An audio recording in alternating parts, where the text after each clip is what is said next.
Oh, yeah, we're live. Theme music, because why not, right?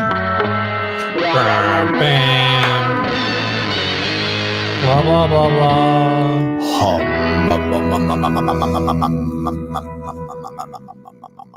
blah. Don't get it twisted. This is not a podcast episode. We're just doing a hangout because Steve and I have been hanging out for the past 2 days. Yeah. Filming cool videos for the future. Yes. And we figured might as well wrap up the session with just a live video because it's easy. And we don't have to work too hard. That's one way to look at it. So if anyone wants to join on, go ahead and click the link that I'm about to dump in the live chat. Otherwise, we can hang out and do like an AMA, answer anyone's questions, read the comments, or we could just chat about whatever. I sold a guitar today. Yeah, that sold super fast. It sold really, really fast, which makes me think that I super underpriced it. I listed it for $75 on OfferUp at the exact same time that I launched the video explaining why I was selling it.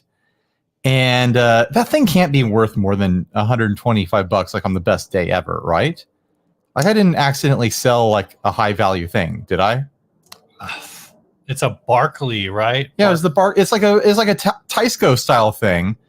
But yeah, it sold probably 2.5 hours after I listed it, which is like a land speed record for OfferUp. Usually that's like, is it still available? Is it still available? And you get 15 of those, and then 2 weeks later, someone finally buys it. Yeah. How much was it? You sold 150? No, I sold it for 75. Oh, dang. I really just wanted to get. It's not spelled that way. Is it? It's not.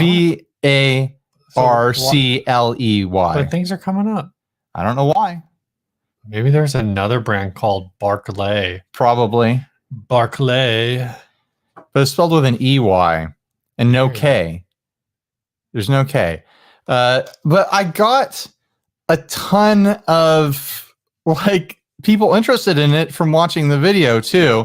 And I'm just like, I kind of just want this thing gone. I don't want to deal with shipping and stuff. Hey, Robert has joined. Hey, Robert. Hello, guys. Happy New Year. I didn't get on last time because you had a lot of people on there, and usually they're YouTubers. Yeah, let's just keep it small. Yeah, I'm not going to be here too long. I've got plans at about 4:30 to head out of here and finally go visit your friend. Oh, nice. Kind of like what you guys do. We're gonna have a sort of dinner right after this, but that's awesome that you're getting out and seeing a friend. Oh, you got some fancy lighting back there. What's going on behind you? That's that LED stuff that's kind of like controlled little thing, and I put them up behind there and saw a couple channels that kind of displayed. So it goes through a random color display and that's just fun. Shows them off a little bit.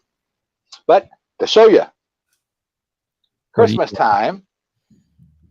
Whoa, okay, new Dan Electro time. Ooh, sparkly. Yes. I love those sparkly. This is the sparkly gold. It originally came with white pick guard and, of course, white binding. But I found a supplier out of Gardenia who had the binding that is not exactly, it's basically non-slip, but it's the vinyl type that's not the sandpaper type. Right. So we were able to get that, and then I made my own pick guard for it. You made that? And yeah, I made it. Good job. Yeah, I just got the material from StuMac, and then I had the other one to kind of trace it out. And I've got, a bandsaw, jigsaw, and a sander and stuff like that. And that's all I did with it. That's cool. So, yeah, it turned out the golden black looked a lot better than the golden white. Then for Christmas as well,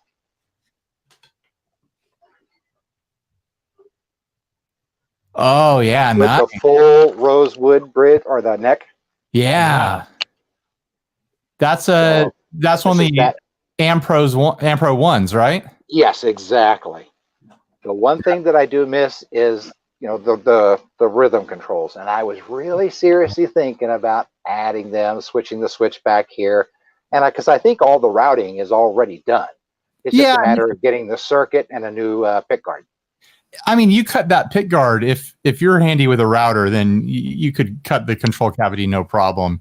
If it's not, even a small router would do it. Yeah, totally. Doesn't have to, palm router would do it. But I was thinking about doing that. You could do it with a chisel and a hammer, or like a spoon and a knife and just tap the spoon in there. That's what I would do. Go on Flintstones rule, right? Yeah. Just take the drill and just keep drilling holes until you get what gosh. you need out of there. But that was my Christmas what do you call it gathering. So this was the first time I was able to get on. So I wanted to just share that with you. How many guitars do you have around there total? You've been building up 22. 22. Dang. And I still have, I still have the Silver Surfer Culinary that I still want to finish, but it's been too cold to paint that I got from you. And then also I have another kit Telecaster to do. So you officially have more guitars than I have in this room. And that is something. But you have been getting rid of some too. That's true. That is true. I have been moving them. At one point I had over 40 guitars here, and that was just ridiculous. It was too much. No, in the house. In the house. But there was like nearly 30 in this room. I mean, you've got an extra 7 in this room right now. So. Well, yeah, Steve's got a pile of guitars off to the side here that we were having fun with today. He brought over 3 basses and 3 guitars. So there's 6 guitars over there. I think there's 4 basses. 4 basses. Yeah, Steve. Are you going to play, or are you just showing them off for this? Yes, we did. We did a little bit of both. Okay. Yeah, we did recording some new content and everything.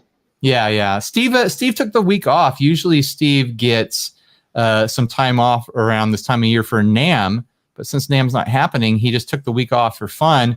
And yesterday and today we just hung out and filmed videos, and Steve gets to be in some gear videos instead of just the podcast. So that's cool. I'm glad to see that. I'm sorry about NAMM, but I kind of figured that was coming around. So now everyone gets to learn that my awful playing is not a myth. It's real.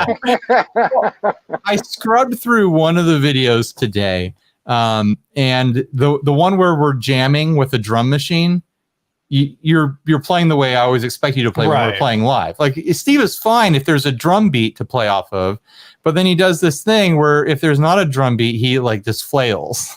Yeah. Somebody needs timing. That's exactly what I need. I need timing. It's not even timing. It's like it's that tendency, I think, to just go into shred mode. Right. Like you're trying to do something that your fingers can do, but it doesn't make any sense. Like audibly. It's like a muscle memory thing. We've got Estelon/Carl joining. Hey, hi, how you doing?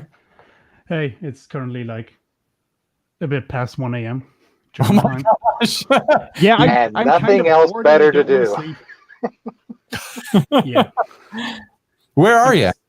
I'm in Germany, Brunswick to be exact. And my webcam's not focusing for some reason. Hey, camera, focus. It looks blurry in Germany. Is everything okay? Yeah, it's just my webcam that somewhat refuses to focus currently. Yeah, they call it a rag.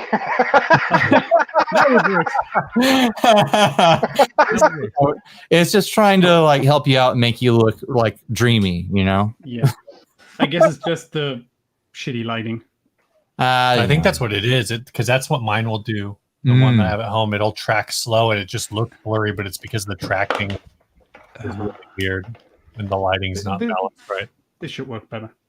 No, it's fine. You look fine when you were blurry. Don't worry about it. No one cares what you look like. They only care what I look like. I'm kidding. Yeah, I always have a bad hair day.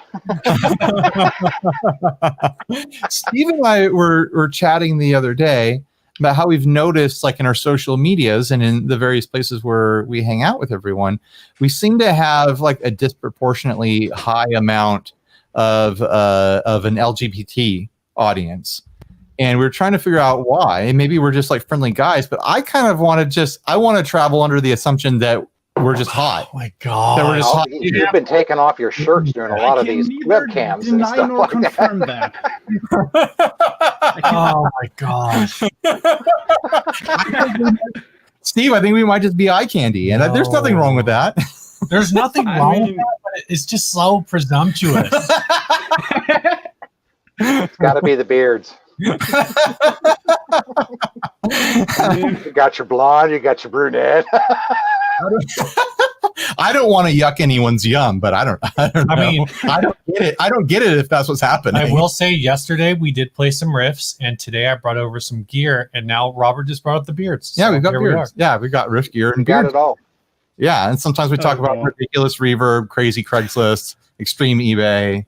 Yeah. You know, we're making a joke about Fluff's channel. Oh, I see. Yeah, we're making fun of Ryan Bruce. Hi, Ryan, if you're watching. He watches the show sometimes. Does he? Oh. Yeah, he does. He'll jump in on premieres. He might be here right now. I don't know. Kevin Hernandez said, I haven't noticed him yet. Yeah, I don't see him in the chat, but it could happen. Kevin Hernandez says the algorithm thinks we're a couple here, so push that one out. Yeah, I think the only time I ever saw two people at once is you two, and then Grant and Karen. Yeah. Everybody else has been on their single, I think, at least as far as I can remember. You do have to snuggle up to get two of us in the camera. Yeah. I have to admit, you did have your wife on there one time for the Valentine's Day special. Yeah, that was fun. Valentine's is coming. That's almost a year. Jeez. I wonder if she'll do it again. She seemed to like it. She liked it when we did that. Falls on a Sunday this year. Romantic. Is Sunday romantic? I don't know. It's more unconventional to go out on a date on a Sunday night, but with the way everything is, it's not like it matters. Like, Yeah, are you gonna? My wife wants the Daytona 500 to be watched with popcorn and all the goodies to go along with it. Do they coincide this year? Yeah, Sunday, Daytona 500, Valentine's Day, all on the same day. that is romantic. Which would be better is to actually go to Florida, but we're not traveling as much these days. We don't usually do like a date on Valentine's Day because that's usually like crazy to try and go out on the day. But with every like all the COVID stuff shut down, everyone's you can get takeout dinner. You're going to have to bring your own candle lights at home.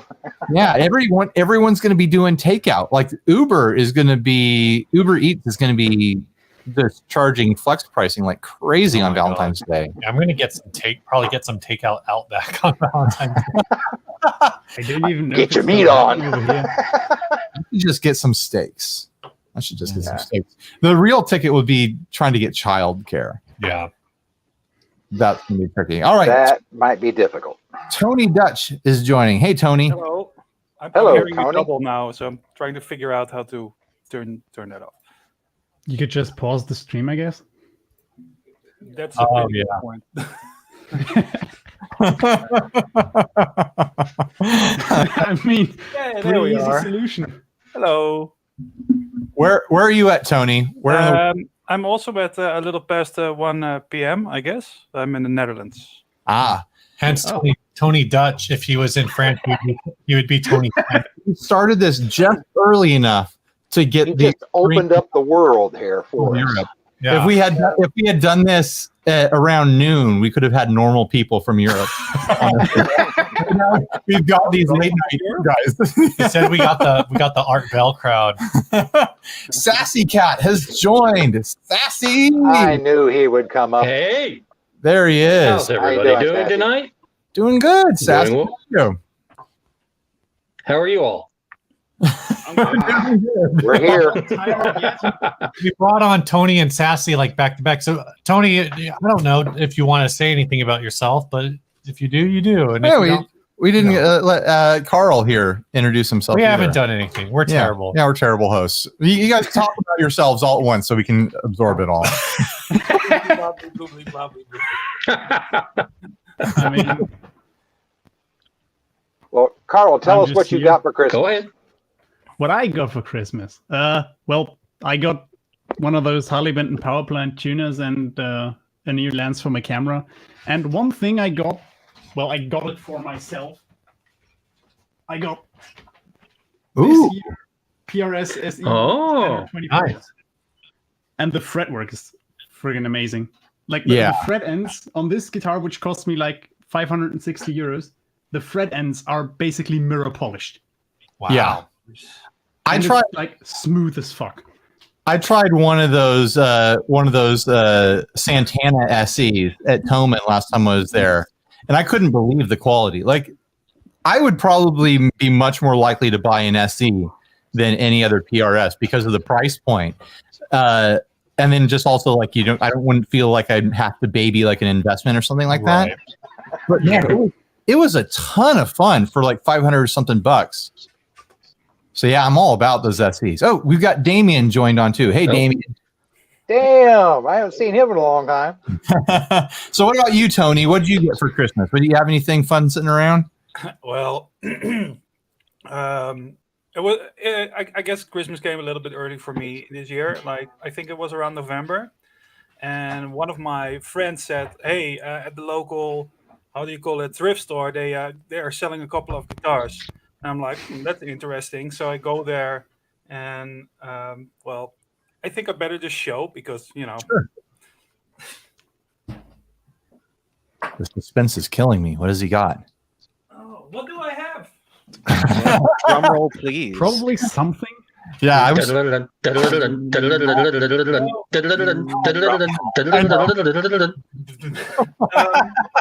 the little thing from Willy Wonka? Oompa suspense music. Damn, that thing's nice. Ricky. Oh, it gets better. Let me see where it goes. I don't know if you can read it, but it was 69 euros. And no, it was 69 euros. So yeah, Nice. Is it real? Is it a real Rickenbacker? Actually, in my opinion, it's better. It's an Ibanez. Oh, that's so sick. Well, I was like, oh man, 69 euros. Oops. So this is like 5 minutes by bike, right? I was there, I think, in 2. Doesn't work, so it's got a lot of work, like mostly on the electronics. I haven't been able to check the pickups yet, but even still, it's like. I mean, just for the piece of Yeah, wood. that's amazing. I would definitely have grabbed that right away if that was here. Right? It was really like I don't think I deserve this, but fuck it. Those old Ibanez's are cool too. Does it play nice? Cool. And the best thing is so normally this thingy is missing the cover, and there's like I don't know how you call that, like the thing that you hook to, I guess normally, or well not normally The grippy thingy. thingy here. How do you call it? Is it a pull? Is it a pull bar? I guess. So. Oh, that's so sick, though. Oh my gosh. I mean, that thing looks fucking nice. Just need a plexi and just crank it up. Oh yeah, the thumb rest in the pickup. Yeah. I guess I can show the box. Is that my room? My room is a mess. It's the first thumb rest. Not as bad as mine though. So you're only seeing a small part. So if it's on the other side, then it's a pull bar. Oh, okay, I understand now. Yeah. So that also came with it. So I mean, that wild. alone is like what, 30 euros, 25 euros or something. Yeah, Not that's in bad wild. shape, but That's yeah. insane. That wasn't the only thing though. Like this is definitely the coolest thing. But my other thing was I'm kind of like signed up for these online marketplace thing where whenever something goes Den Electro, then I get a message, right? Mm-hmm. And I used to have a Poison Green Den Electro baritone, and this is like 8 years ago or something. And I couldn't pay the rent, so I had to sell it. I bought it for 120. Sold it for 250. 1 year later, it showed up on Facebook for like 350. So I was really like, holy shit. And then also around the same time as the bass guitar, some guy was selling a Den Electro baritone. And that was like my holiday money that I spent on that. I should preemptively full screen them. Starts to come into the frame. Oh, that's Nice. That looks nice. Those are like the Dead on 66s or something like that? Yeah. 67. 67, if I think. Dead on 67, that's right. Uh-huh. Yeah, I was so happy to find one again. I was like, apparently this belonged to the brother of like a Dutch celebrity singer-songwriter. Like, not that I really care. It was 250 euros. They go for more generally. It had new strings. It's missing a thing. I have it, but there you go. I have to glue that back. I've always loved the pick guards on the 67s. That crazy swirly pattern that's underneath that clear guard is so cool. Yeah. How did they call it? Mother of toilet seat? Yeah, exactly. Yeah, no, I agree, and I also really like those little things like the pinstripe is obviously kind of done like badly, but it's like it really adds to that. Bad in a good way. Same with the Ibanez, it has like the how's it called? Like this little. Is that true? Yeah, it has like this little pattern, right? And it's just kind of. I think it's like a decal or something like. I don't know how they do it, but Pinstriping. No, it's not pinstriping. It's like Or is it like little the checkerboard? Yeah, but not actually checkers, just little blocks. But like, it'd be great if like they were like checkered, but they're not checkered. And I don't know, it's the same kind of thing where it's a little bit off, but it just gives it so much personality. I just love that kind of stuff. Then yeah, it's just beautiful. I also really like the how's it called? Yeah, this matte finish on the hardware. On the pickups. Yeah. Yeah, it's like how's that called? 1, 2. I think that's it. It's just like a matted. It's just like matte or satin. It just looks so cool. The only thing I don't like about this guitar, and it's like I don't know, it's this has like the polished finish. Mm-hmm. That I used to have also the matte finish, and it's like Poison Green matte finish. That's like it's so wrong that it's like Right. I would trade this for a green one, even if it's unplayable. Seriously. Just have that color. The color's where it's at. Mhm. Cool. Well, I love Dan Electros. I mean, I've got 5 of them now. Yeah, you should. You're gonna have them all eventually. You keep collecting Dan Electros like that. I've been looking at the convertible as adding to the collection too. So I've always wanted a convertible. They're so fun. Yeah.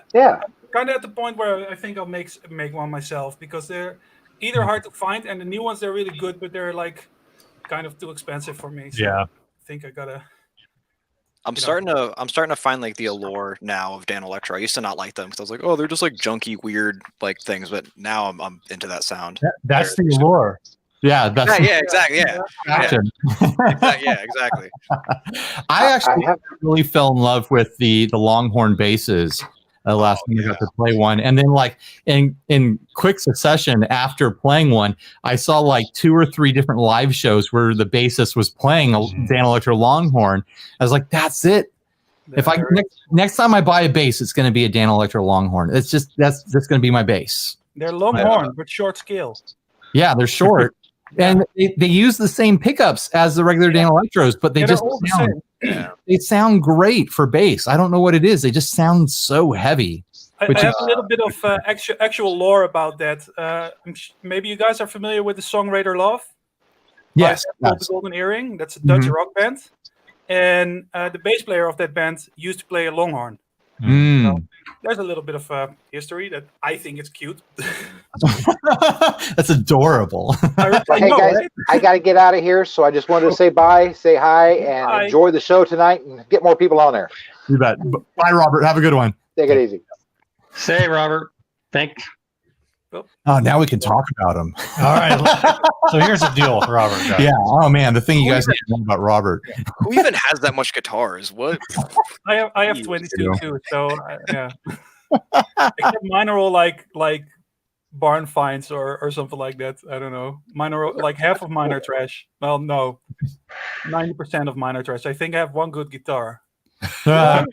Robert's local to us. He's in San Diego as well, and I think I sold like 2 or 3 different guitars in a row, and he bought them all. Wow. And I got to a point where it was like, I listed a guitar and I messaged him. I was like, I just listed a guitar. You don't need to buy it. Robert, you don't need to buy every guitar that I list. I think he's your fanboy. Was that who came by earlier for the Barkley? No. It was him, but with like a mustache on, like one of those those mustache glasses. Where he was like, oh, hello! Like, I'm definitely not Robert. My name is Bobbert. My name is Fred. Hello. We've got Ambrosia joining on. Hey.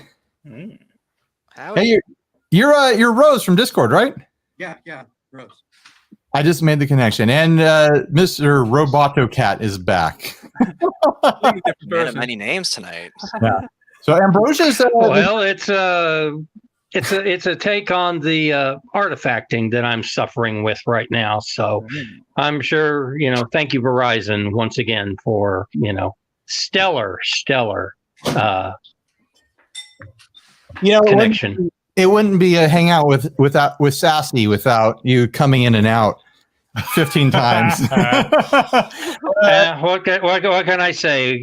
Stuck here in the middle of the country, and I'm sure the internet's not the greatest because there's 10 other people, or So I always notice you got to do what you got to do.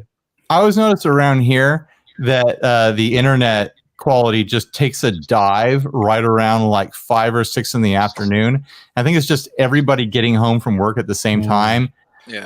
And it used to be a lot worse. There was a bunch of college guys that lived next door, and they would all get home to the rooms, and I think they would just start streaming porn right away. The internet quality would just disappear for like an hour and a half until they got it worked out of their system, I guess. But yeah, or they could have been playing some first-person shooter game that eats up a whole lot of bandwidth as well. Could be first-person shooter porn. Probably both.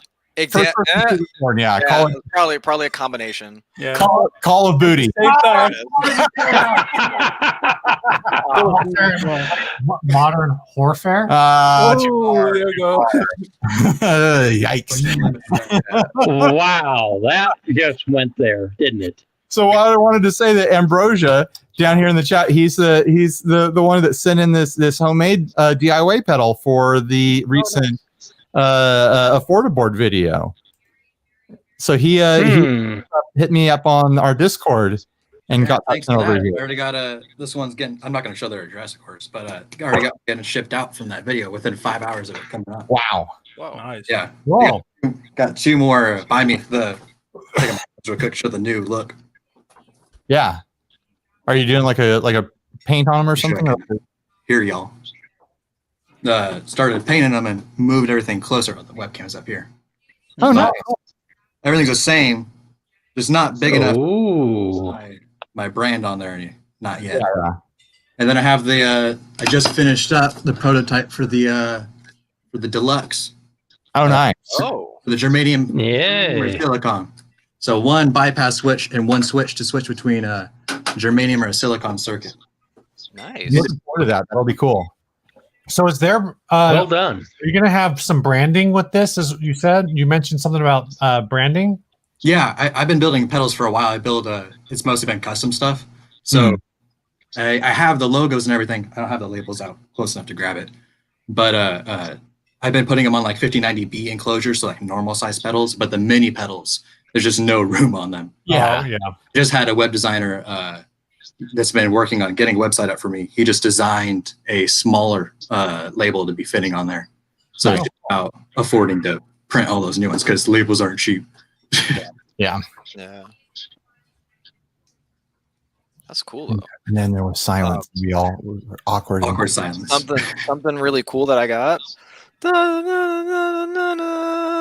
What is that? From this is what you sent me for this thing is sick. This is like one of the coolest. Oh yeah. So I got this, and it's funny because a few days before I got that, I managed to find this. And nice, dude. This is like it's so good. Okay. So this plus my rocker verb is like the thickest, like most intense distortion I've ever like played. Yeah. And I remember seeing it. I was at the shop, St. Pete Guitars, if you're in Florida. Woo. Stevie B is fantastic. But the dude there had it there for a little bit. And I just remember seeing it and I was like, oh, I think like Ryan like did a thing with that. So that's whatever. It's kind of cool. And then I tried it out like the day before Christmas and I was like, okay, I'm buying this. This thing is sick.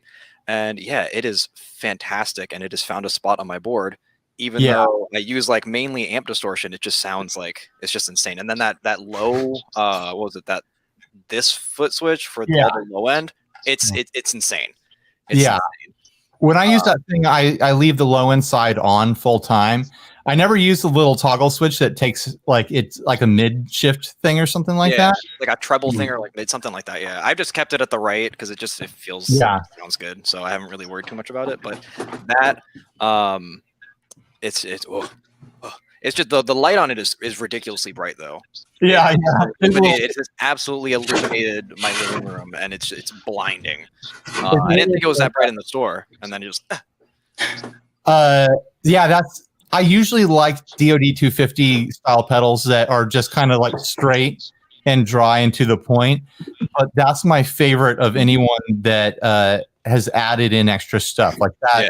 That low boost on it just sounds so fat, and you need it to fatten up kind of like the higher gain sounds. But I use it mostly for lower gain sounds, and it just makes it feel so thick and warm. And it's just such a classy pedal. We just got a super chat in $5. Cake or pie? So that is the topic now. Cake or pie, Steve? If it's ice cream cake, I'm going with cake. Otherwise, I think I'm going with pie. What kind of pie? Most of them. Most pies. like a chicken pot pie over cake. This is. Does that count though? Like, I feel like I would choose a chicken pot pie over cake. I would. Pot pies are weird. I've always just had like the Marie calendars, like nuke it. It's a pie, Steve. It's a pie. But recently, my wife actually made I guess scratch made. You would say we bought puff pastry, and then she made chicken pot pies, and I'm like, I would eat this again every week. High praise, frequently. And so I don't know what it is about my memory of chicken pot pie from my childhood is why would I ever want to eat that? I'll eat the trash chicken pot pies all day. No problem. But yeah, chicken pot pie and pretty much most pies, like cake. I get tired of cake, and I did we talk about this before? That I'm not really a sweets person. Oh, really? But it's I will crush sweets if they exist. If you put a pie in front of me or a cake in front of me, and then you left the room, when you come back, it's going to be gone because I'm going to eat it. But I don't. But which one will be gone first is the question. And crave cake. No, there's maybe I don't know. I don't ever sit at home. I'm like, you know what? I wish I had a cake right now, or a pie, or a cookie, or whatever. I'm never No, I sit there every single night, and I just stare. I wish I had a tray of brownies right now. Every single night, I want that. Every single night, I sit brownies, huh? I feel not the right state for that. Regular brownies. Regular normal. Right. Regular normal California brownies. There is a frequent thing where around 11 p.m., midnight, 1 a.m., I will just go to the fridge and take 2 or 3 slices of turkey and just roll it up and eat it. Because I do that too. But you're gonna say the shredded cheese thing. But that's my craving is shredded cheese. Yeah. Shredded cheese. Pie. Yeah. More one for instant noodles. I think there's a lot of the midnight food. There's a lot of pies that I find kind of I can have a little bit this is good, but I find them kind of disappointing. Cherry pie is good in concept, but then I get halfway through a slice, I'm I'm just eating pure sugar for almost no reason. But then pumpkin pie, I could smash a pumpkin pie by just one by itself. Pecan pies and stuff like that, amazing. Any of the meat pies I'm down with. Apple pies, hell yeah, I'd eat an apple pie. Hell yeah. But then a lot of times hit your jaw and just slide it in. I feel cake has a much wider potential to be disappointing because so many cakes be dry and unpleasant or have way too much frosting. It's basically kind of sweet bread, right? If you think. Yeah. So this is the thing that I do when I have cake, and I get 2 slices of cake, I put something between it, and then you know, like for Like it's example, like ham or turkey and a tomato and some lettuce. yeah, bit of like a mayonnaise, BLT but with cake. Honestly, Actually, I put some like we have this like sour fruit yogurt. It's like Mm. really good, and just like a slice. No, not a slice. Yeah. You know, the yogurt is good when you can chop it up. I mean, you put a little bit of yogurt on your cake, and it works. It's really nice. I can see that working. Like you get like you mix like the tangy and the sweet and the starchy. Like Like there's a lemon cake or something, definitely. Yeah, a lemon cake with like a tart yogurt actually sounds Like, really good. yeah. I'm trying to think of something, but like nothing is coming up. I'm all about like alternatives to like the standard like frosting, like the super sugary frosting that gets used so often. Like I like a cream cheese frosting or like a more traditional butter frosting or like a whipped cream frosting. But like that just pure sugar frosting is too much. That fondant stuff, I can't. Ugh. Oh like no, eating no Play-Doh. fondant. It's like it's Play-Doh with sugar. That's how they make it. Just I Play-Doh can't and do sugar. it. I can't do it. I'm a pie person myself. I'm just concerned that Steve is putting an obvious like dinner pie in the category of dessert pie. You brought it. That's a little. I didn't bring it up. I did that. Well, it sure beats shepherd's pie, so. Oh yeah, I don't count shepherd's pie as a pie. It's not. I don't even know why they call it shepherd's pie. They should not. It's a joke on shepherds. It's like this is what shepherds think pie is. What a moron! What if you put pie crusting on the outside and then put? I mean, then it's just chicken pot pie with beef. Right. No, the idea is like the potato is the crust, but that doesn't. Well, you work. just put potato on the top instead of pie crust. Right. No, if you made a Thanksgiving dinner pie instead of like a chicken pot pie and it had mashed potato in it and turkey and gravy and stuff, I would smash that for sure. Oh yeah. But it's still got to be in a crust, you know? Yeah. Use white bread as a crust. Right. Ultimate fatness. A stuffing crust. Ooh. We just came up with something. And then deep fry it. Yeah. Deep fry it. And then put it inside of a duck. The Europeans I had to work are very confused. The southern in me is coming out now. I was once in Ukraine and they had dumplings, but the dumplings were filled with mashed potato. All right. No, Okay. And?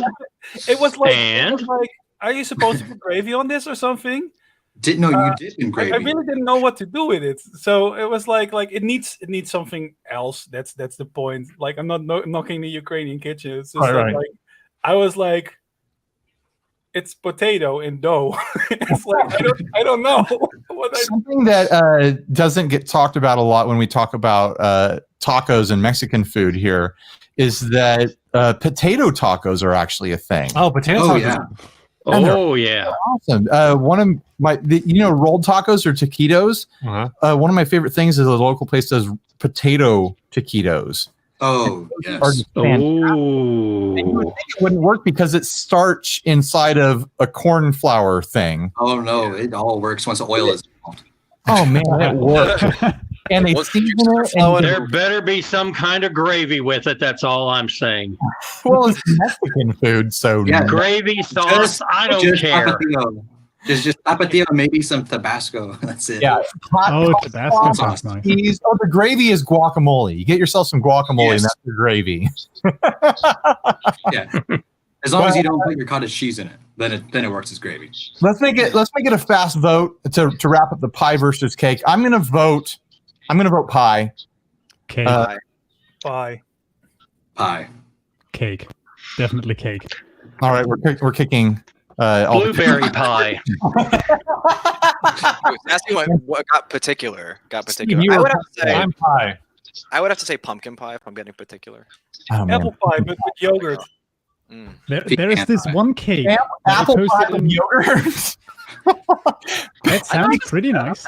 Pecan pie, but with mayonnaise. Don't Okay? overlook pecan pie. Yeah. Oh, I'm all in on the pecan pie. I will say though, my sister is very talented at baking, and she makes this chocolate cake that is the best chocolate cake I've ever had in my life. So if I had to choose pie or cake, I would choose that chocolate cake. Like she has this ridiculous recipe where like she's she spent like a year cooking a cake like twice a week to try to find this recipe, and she like puts like coffee grounds and stuff in it. I don't even like coffee. Oh yeah, it's amazing. It's Ooh, amazing. Instant espresso coffee makes cake. anything with chocolate. Coffee cake? Instant espresso is the ultimate. Coffee cake. It's That not a sounds- coffee cake. It's a chocolate cake that has coffee in it. Yeah, it I expresses mean, the combination of bitterness chocolate and cocoa. coffee is pretty cool. Yeah, but a mocha is horrible. It's like it's just there for texture.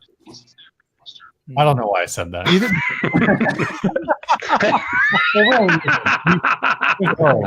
Nissan said cream cheese jalapeno taquitos. I've never had Oh, that. It's hell just yes. a jalapeno popper that's wrapped in. I was gonna say, It's like a jalapeno popper, but in a rolled taco. That sounds fantastic. Oh man. Sassy just gave a whole hell yeah. Oh, what is? Oh, gross! Oh, Hot dogs with cheese whiz. what? No, no. Out! man. Get Who? out! I hurt you. Out! hold on, isn't a Twinkie hot dog? Twinkie hot dog is just corn dog, but instead of using cornbread, you're using like angel food cake. There are sausages that are like a sweet variety of sausage. I bet you could put it in an angel food cake. No, this is just you're just using a hot dog. No. Oh I imagine like how to actually no. make that happen. It's like pushing a hot dog. No. We have a Korean. Is it Korean bakery called 85 Degrees? It's Taiwanese. It's a Thai bakery, and no, they it's Taiwanese, not Thai. okay. They Only a couple 100-mile difference. Don't worry about it. have like a hot dog. They have a hot dog pastry, Yeah, but it's still freaking badass. it's still not like super sweet the way like angel food cake is. Yeah, it's like a hot dog in a croissant. Right. Ooh. And that works. It works really well. It's good. So good. Anything with a croissant is good. Hold I'm on, is thinking it a about it now. Mongolian bakery? Can we just? It's a Malaysian bakery. It's Malaysian? I'm just gonna name all the other. I don't know. Just say So Oriental. is this- Just say Oriental. So is this like where you get the can of the Pillsbury whatever it is, and you roll the hot dog up in it and you bake it in the oven? Oh, Right. yeah, Is pigs in a this blanket. is this that? It's not too far from that, but it's fancied up. It's like a fancy version of It's that. like fancy ramen, but for pigs in a blanket. right. Hmm. That garnishes. That's actually this is the if pigs in a blanket, what you described, Sassy, the Pillsbury croissant hot dog thing. That's instant ramen. What You still gotta make that. what we're talking about is your menu, right. Your restaurant ramen. Rocky Right. $12. I don't know how much ramen is. I've never been to a proper ramen except at Nam. We gotta go get ramen. Oh, Aren't they so like restaurant 50 quality, cents a not pack? ramen. Yeah. Proper ramen changed my life, man. RJ will fight me on this, but I really like Tajima ramen over in Kearney Mesa. Yeah. Local talk, guys. Local talk. Kearney Mesa, Tajima ramen. Go check it out. Yeah, right. Let me grab it like a 12-hour flight in the middle of a fucking global pandemic. We'll just grab a canoe or something. Pretty close to you, and then we just hop onto the canal, get onto the North Sea, cross the Atlantic. 12 Honestly, hours. you guys should that's just a fast plane. if you're gonna fly for ramen, just go to Japan. I mean, don't come to San Diego. No, Yeah. I have heard. I forget which place it is, but one of the ones in Kearney, it might be Rocky, or it might be. I really don't. One of the guys I worked with has said that that particular restaurant, in terms of consistency, is better than what you get in Japan. Huh? Interesting. Because it's the whole- Really? well, I think it's because of the whole thing where it's like in Japan, you think about like, I don't know, what's the most stupid American food you can think of, like a burger joint, I guess. Okay. You might Kentucky Fried? Yeah, KFC. or like I don't. Yeah, sure. Oh, yeah. I don't even know because we don't really have like a ton of fried chicken places. I just kind of think of like burgers. Like you might go to like a really good burger place, like a Hodad's, Sure. or you might go to a place where you're like, "What? How is this in business?" And you kind of have the same thing with ramen in Japan. Like you have this range, but for ramen places in Convoy, which is our San Diego's kind of like, it's actually a whole bunch of different like. Right. It's your little Tokyo, little whatever, all in one. Little Saigon. One, 1-2 mile strip. Dim sum, ramen, sushi, it's all there. Basically, in order to survive as a ramen place on Convoy, like you have to be above average. Right. You can't be mediocre.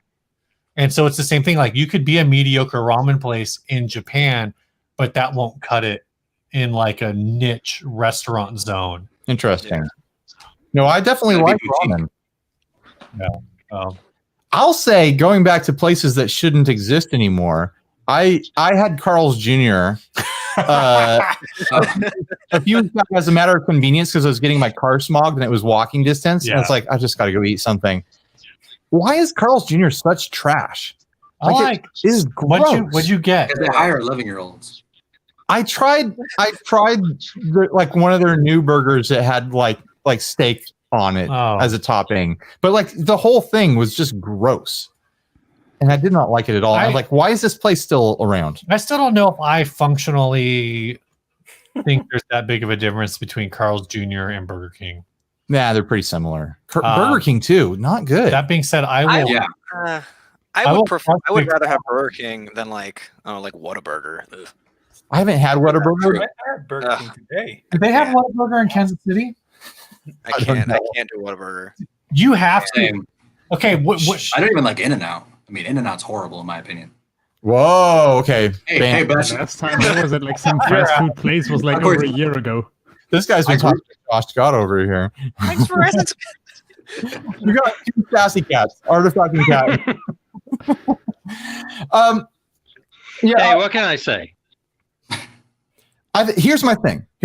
I really like In-N-Out, but I don't expect anyone else to like it. But when I'm eating it, like when you're eating it, like sit there and like pay attention to the beef, and then think about other fast food burgers, and think of like notice like how tender In-N-Out beef is. If you don't, it's so thin. It's good stuff. It's just not a good burger in general. Like I make like a meatloaf.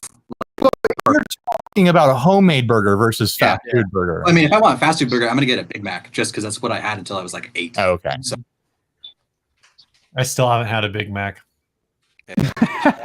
Get one on your way. The Whopper is better than Big Mac, in my opinion. The Whopper is better than a Big Mac? Agreed. Yeah. No. Oh, on this side. I mean, I would choose Burger King over McDonald's. There's something about the oil taste at McDonald's that has always made me feel gross afterwards. I mean, but Burger King, McDonald's. Maybe that's why I like deep fried stuff. Is all that oil stuff until I was 8. I mean, I don't even know if McDonald's in Germany or in the US is worse. I just remember both being pretty bad. So yeah, it's all bad. It's all Taco Bell. And I love Taco Bell. It's all bad. I don't even like tacos. The only time I've ever had a McDonald's McRib, which is like their seasonal thing, was when I was for TGU. Oh, really? And like everyone was like, "Oh, let's go get McDonald's. Let's go get McDonald's." I'm like, "We're in Germany and we're going to just don't.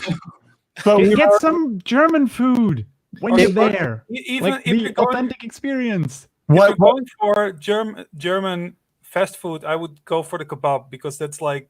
Oh yeah, I have plenty of kebab there. But here's the thing. Here's the scenario. I went out drinking with a bunch of the TVU guys.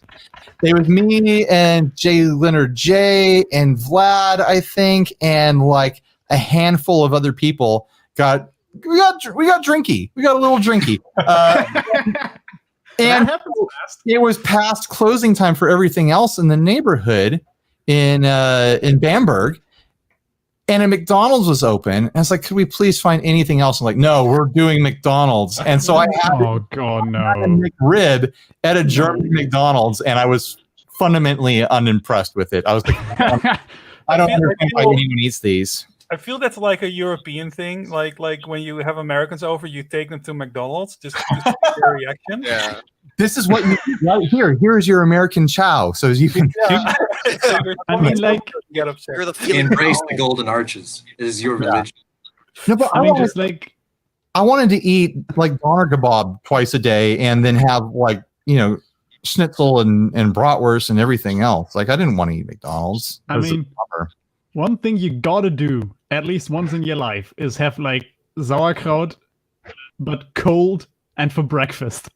Oh yes. It sounds I've done that. disgusting, but it's no, it's amazing. No, I'm a sauerkraut boy. I'd smash some sauerkraut for breakfast, cold. I might do that tomorrow. You'd put it on some That's pizza. 3 a.m. I mean, Ooh. it's like it's one of the best Cold pizza for snacks breakfast. for like Yes. Tell me you that's need- not a good idea. what? Cold sauerkraut on cold pizza for breakfast. Ooh, yes. Sign That me up. sounds amazing. Very That interesting. sounds like a I would totally eat that. So especially like when you're a little hungover or something like that.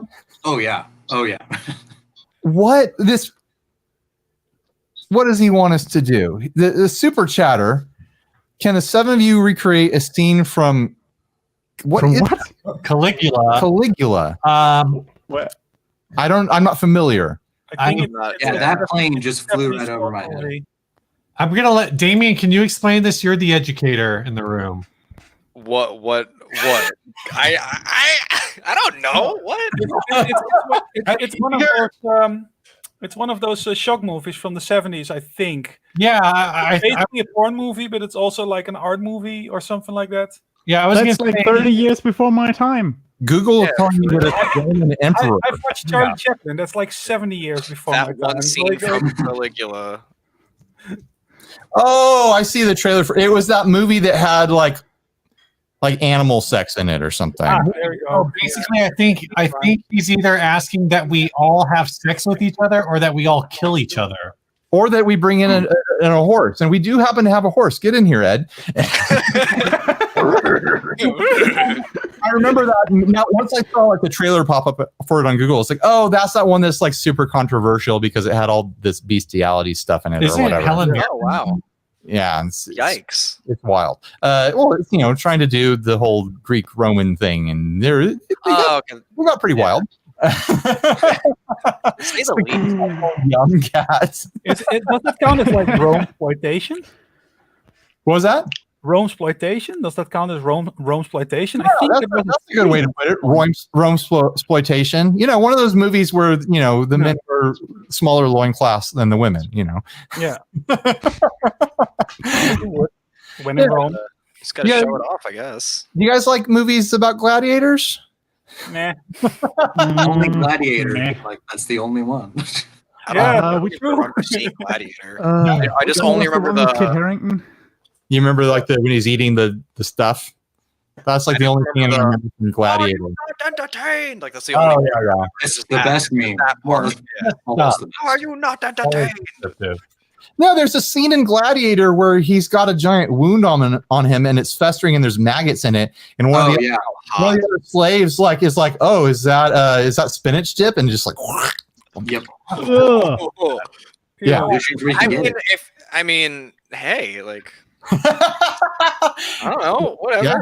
You're hungry. You're a slave. It's Roman times. Who knows? I That mean, might be the best It thing. would be great if they would do something in that movie that's gross, and every time they do that, and everybody looks at it and so, hey, when in Rome? When in Rome. That should have been the whole thing. Like every time something crazy happens, they just turn and look at the camera. When in Rome, I guess. What they do here.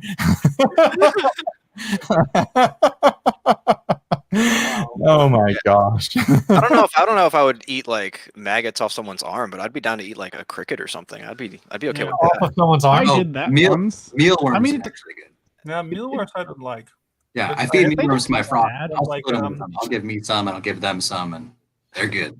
They have a cheese. There's some sort of like French cheese or something like that. That's like the soft Italian. cheese, and it's full of worms or maggots or something like that. And Oh you- yeah. and they're Never still heard of it. alive. Like you cut it and they're like crawling out, and you're like, oh, get Ugh. here, little guys. I wanna- Get back here. Get back on that Ritz cracker. What are you doing? I need my protein. You say it was French or Klingon?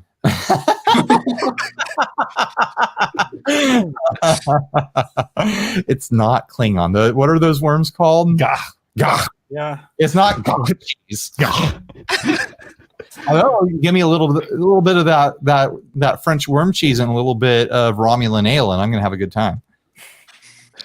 I'd rather take some whiskey. I'm just good with water, thank you.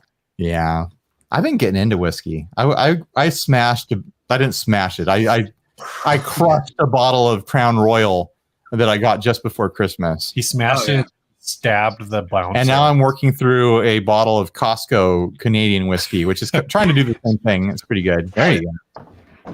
You smell fire? I do smell something. Someone in the neighborhood is burning something, or something is on fire. Well, what do we have there? It's California. This stuff is like 10 years older than I am. Wow. Oh, It's been slow and steady. bottled. It doesn't even have a date from when it was bottled. So it was bottled sometime like in the early 90s. Wow. Born in 2000. So yeah, that stuff's old. It burns like fire, but it tastes really nice. That's Seagram's for you. I actually really like Seagram's with Coke. Like a bunch, like a 50-50 mix, like Seagram's mixed with Coca-Cola and some ice. Oh yeah, it's the only Scotch that I tried that actually tasted good when I mixed it with Coke. Yeah. Normally I just take like some standard Jim Beam or something and mix that with Coke. That works. But like Famous Grouse or Johnny Walker mixed with Coke is like just blasphemy. Yeah. You have to drink that stuff cold and without anything, or optionally with ice. Right. That's the only way to drink it, and then drink it slowly and don't shot it.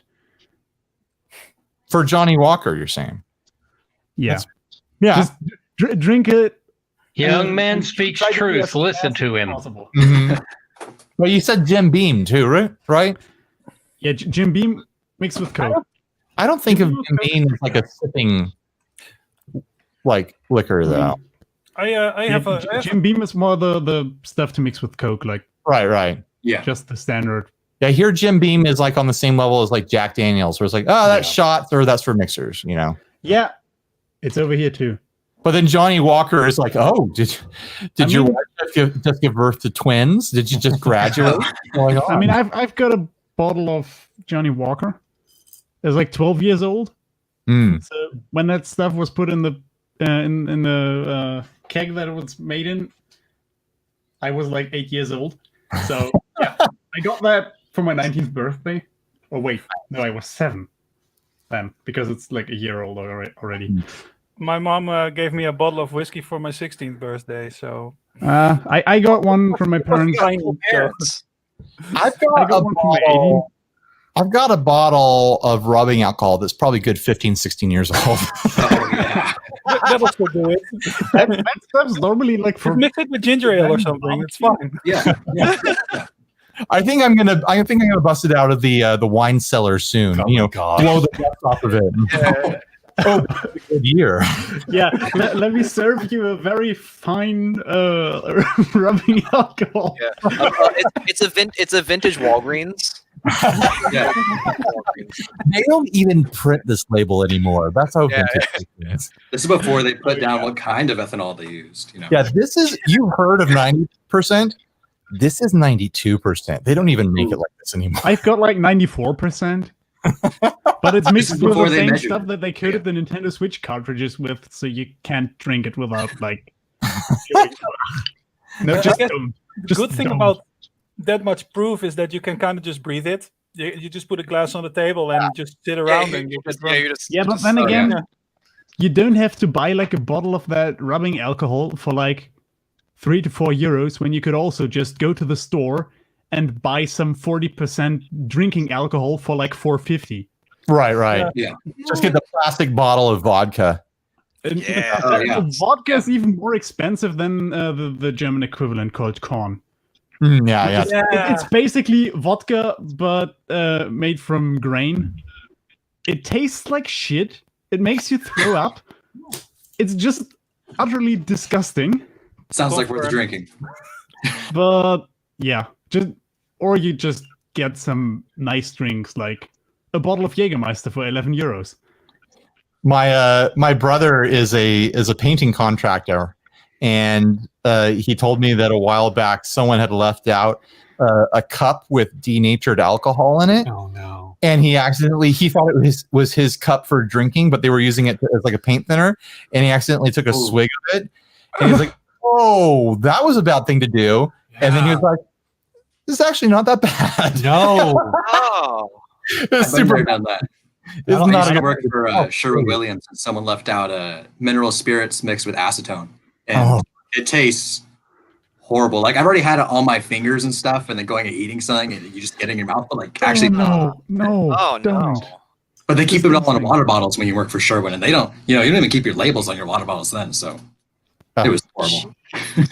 OSHA Don't use a fucking water bottle. OSHA has entered the chat.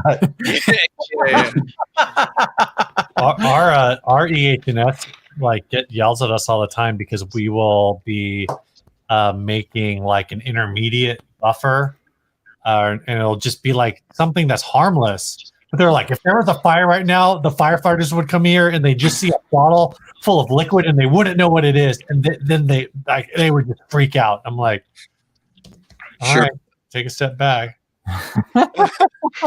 Relax. There's no firefighters here yet. Yeah. We'll throw it away before they get here. Do we want to talk about any guitar stuff before we call it a night? Any guitar? I do have one exciting thing. Okay, yes. I do have this. Ooh. Ooh. Looks very broad. I made that thing a couple months ago out of like cheap eBay body and a cheap neck from eBay, which cost me $50, and the rest of the thing cost me like $300 on Toman because I went for like somewhat quality components. And it sounds killer. The pickup in the bridge is a bare knuckle boot camp True Grit Telly thingy, and the other one is a Seymour Duncan Fat Cat. Oh, cool. It's got a Graphic nut. It stays in tune. Like I tuned that thing up, played it every day for like 2.5 weeks, and it was still perfectly in tune. Nice. The only thing is like the neck is like it's just a tiny bit off perfectly aligned. So the high E string slips off the fingerboard sometimes. Is it off at the nut? Is it right at the nut, but it's off at the bridge? Yeah, the neck angle is like just a tiny bit. If you loosen the screws a quarter turn, you loosen all the screws a quarter turn and you yank it, it'll realign it. That's how I do it for all my clients. I just loosen the screws and I pull it. Oh, I might try that. I just tightened it up after I drilled the holes and stuff, and so you don't need hair off. You don't need to like completely dismount the neck and realign it. You just loosen it up enough. 1 quarter turn, just a little bit. No. Here's what you do. You unscrew the bridge, you fill the holes, and then you slide the bridge over just a little bit, and then re-drill the holes and replace the bridge. I used to do that before I became a technician. I mean, waste of time. I might try that, but like the wood is so soft. I touched it with a screwdriver, and it made like a ding that's like 1.5 millimeters deep. I just touched it with a screwdriver. Poplar. I just played that thing. Poplar wood. It's like the how do they call that wood? I don't know. Oh, the Alawani wood? In Germany? What? How do you call it in German? Wait, let me. Wait, give me a sec.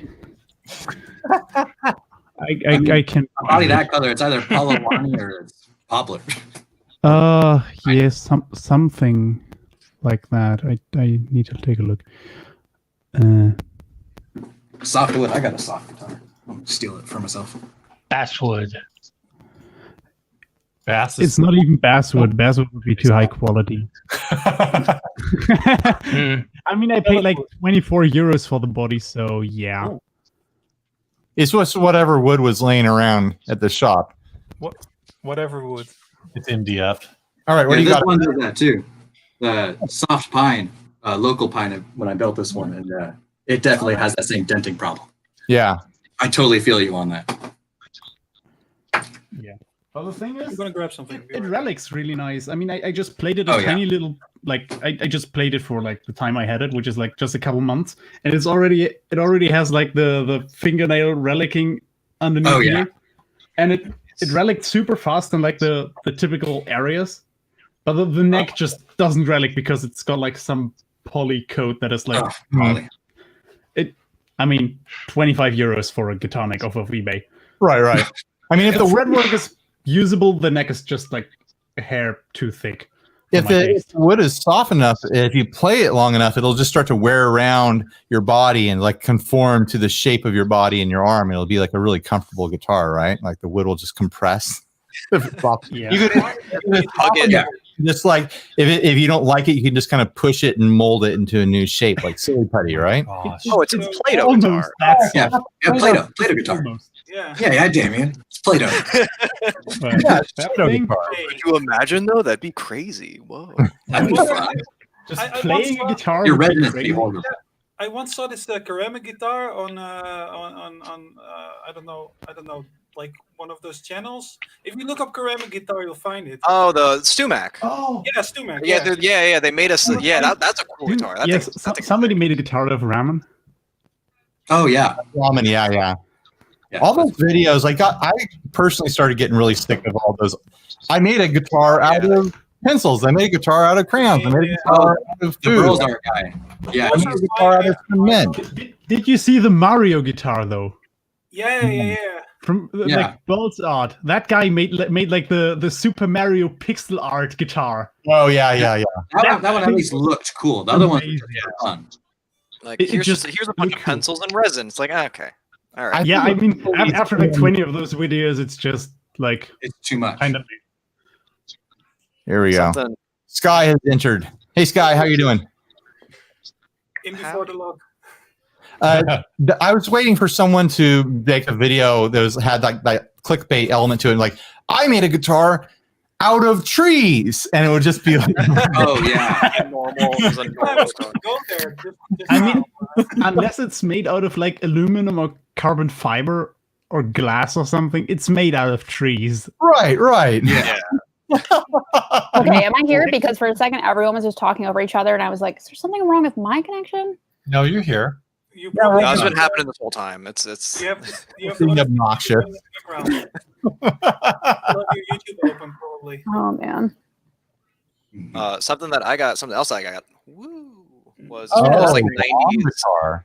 Yeah, it's one of those like I'm gonna like respray the headstock because whoever had this before me, it was one of those like 90s black label made in Mexico jazz basses, and someone had like put a sticker on the headstock that said Fender and then cleared over it. So the sticker peeled off like 10 minutes after I brought it home, and I just Can you guys sanded it hear down me? and picked it up. Yeah, we can Yes. read Sky. Okay, dope. My computer is freaking out. Continue. Sorry. But it's super cool, and the original pickguard that came with it is really weird. Whoa. Whoa. I kind of Don't like get it. rid of Like that. I'm kind of down Yeah. with it. But it was just like, oh gosh. That does look really nice. Defense. It looks like it's ready for a I picnic. mean, Yeah, it was very like ska, and it's not really my vibe. The piece Something else, stands for picnic. It's a picnic base. yes. the picnic base.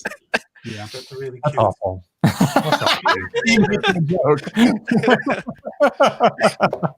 But I'm down with it though. It sounds awesome. 'Cause my only other bass is that Gibson EBO that I have, which is cool, admittedly, but it's like there's not much else other than just like all low end.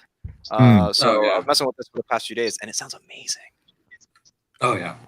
Now everybody's joining. I mean, speaking of pick guards, my absolute dream guitar, baby, whatever.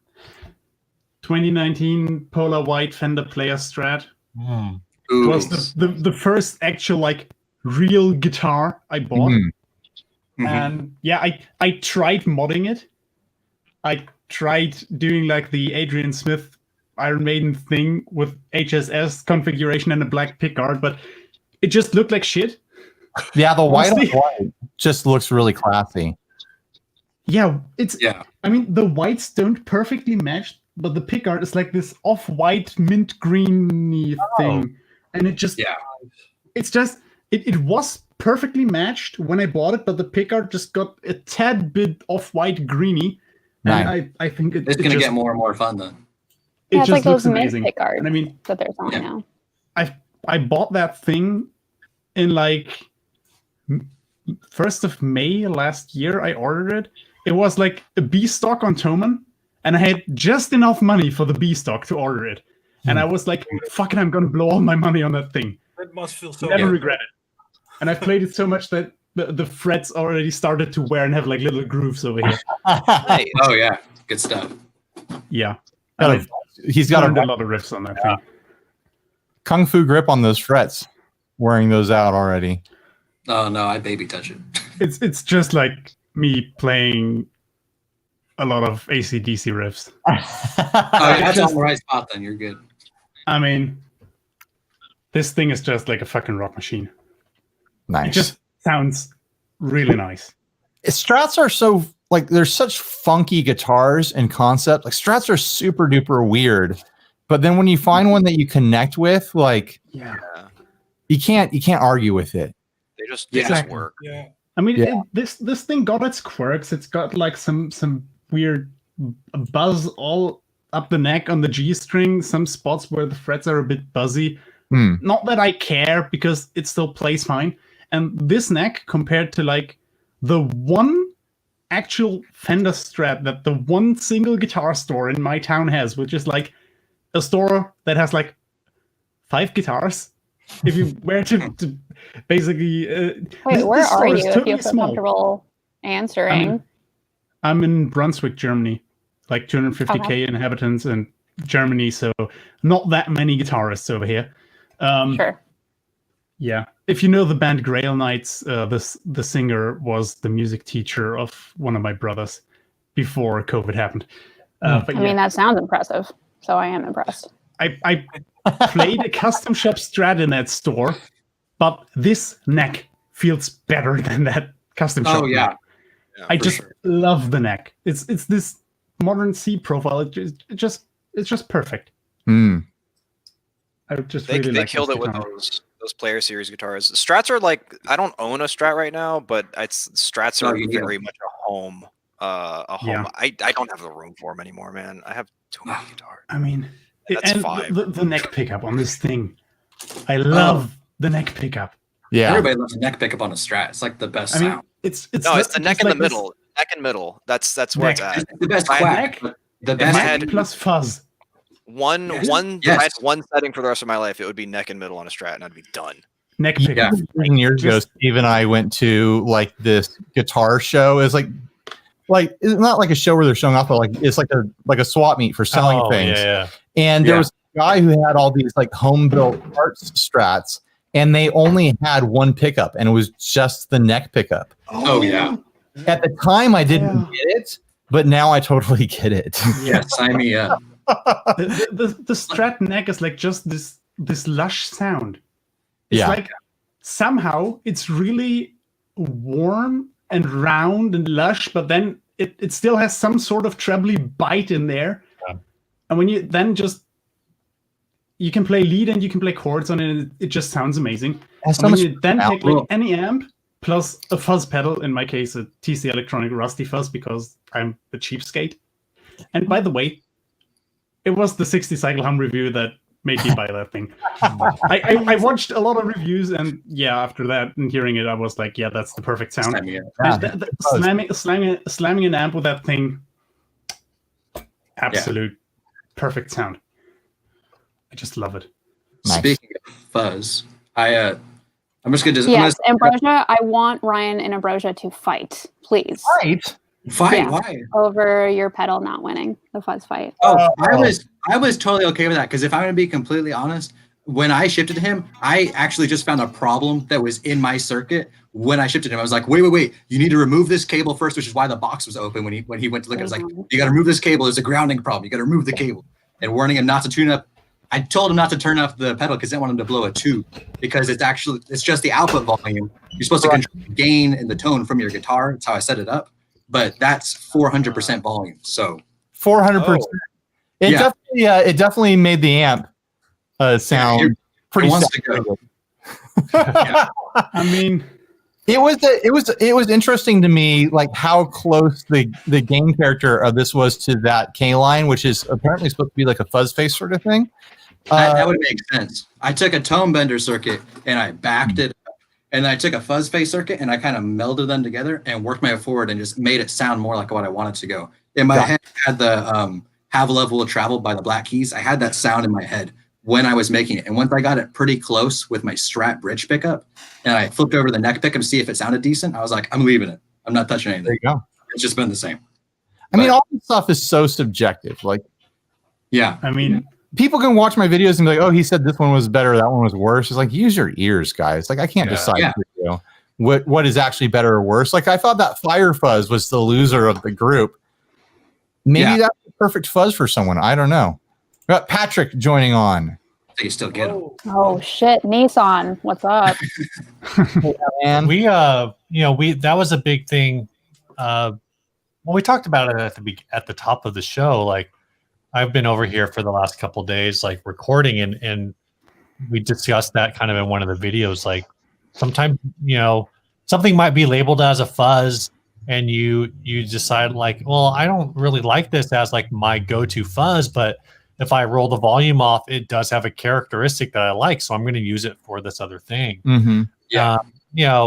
And the classic example of that, of course, is we talked about rats for a couple videos a little bit. Yeah, we did like 4 videos just on rats. Just on rats.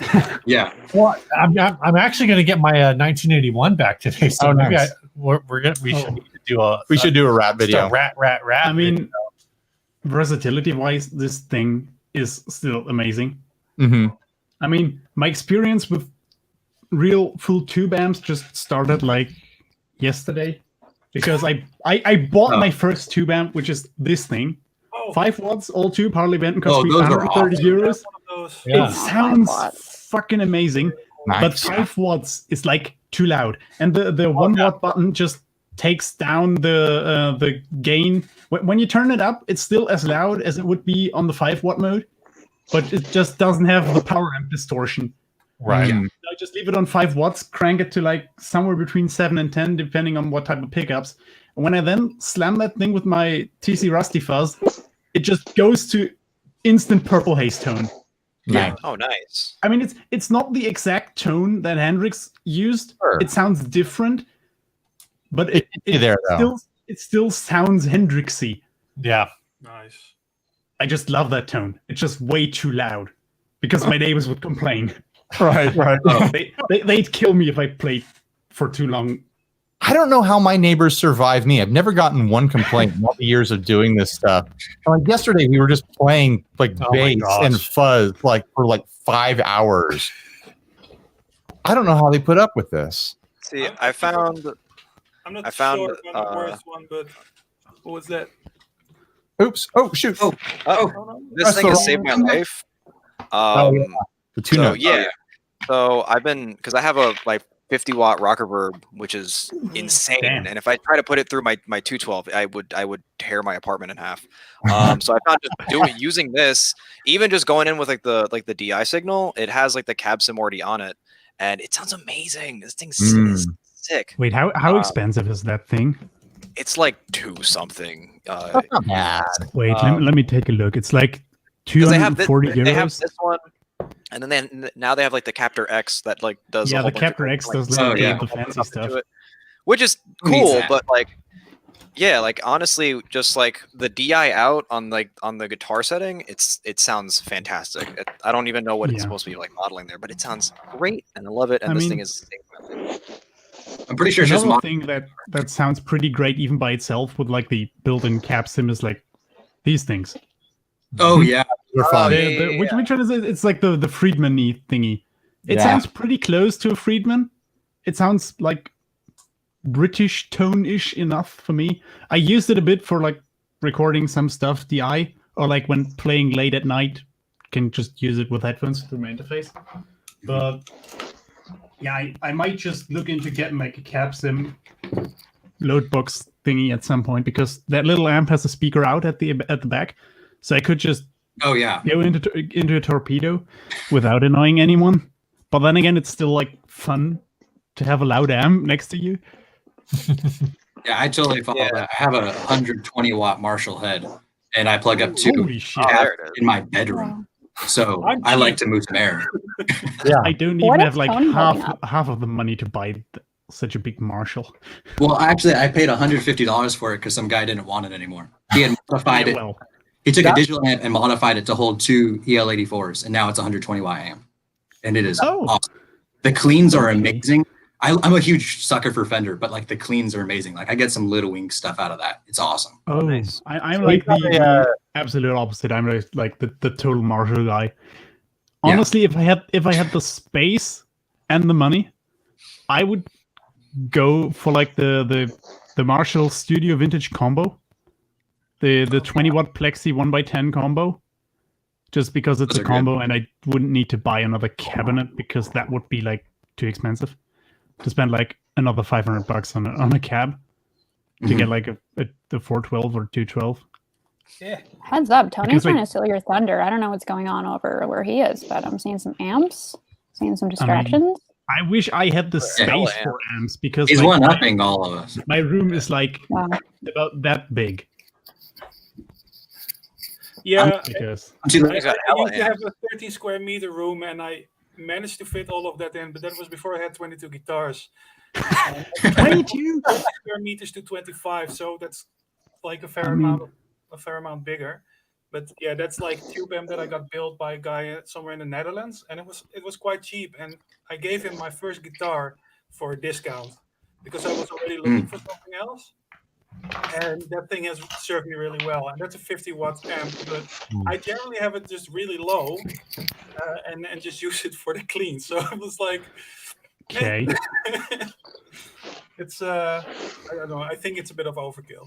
So I mean, if I had the ear protection and the space, I just like always play on like a Plexi on 10. Or like, Oh, Plexis not on 10 are 10 so maybe. much fun. That's the Plexis dream. on 10 like, outside are fun. I mean, the Did last Ryan time I leave? played Is he like just really like, loud This wasn't Okay, boring. was on New Year's. coming back.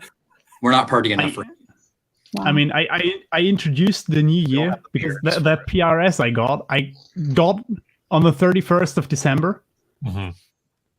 It was supposed to arrive early February, but Toman somehow got some of them delivered like 8 weeks early. And I was lucky to have pre-ordered it. And then I got that thing. Nice. And I just stood there. My amp cranked to the max, like one of those Vox 20 watt modeling thingies. That thing turned to the loudest it could go with some Plexi setting and some nice AC/DC-ish tone. I just opened my window and blasted the Highway to Hell into the night. Are you like the and- world's biggest AC/DC fan? Not really. It's just that I know how to play some of their songs, including the solos, and I wanted to play a full song. So Yeah. my little brother and a friend of him were like going towards the house that we live in, and it was like 3 streets away, a couple hundred meters behind some houses, and they still clearly heard me play the solo. Oh, yeah. It just made me so happy that I basically woke up like half of the neighborhood. Awake. At least one I person. mean, no one complained. When I And was a kid, it was a learning lot of fun. to play guitar, there was someone else in the neighborhood who was playing guitar, and I could like hear them from my bedroom window, and they were playing. I was like, I'm gonna see if they can hear me, and I just played like a little bit of dueling banjos, like do do do do do. And then I sat there and I waited and I listened, and I still don't know where they were, but they heard me and they played the rest. Like, okay, And now they know it's you, Ryan. we know we know that we're neighbors, Oh my so we're nearby. That's We've hilarious. acknowledged each other. We're gonna back up probably 20 minutes here.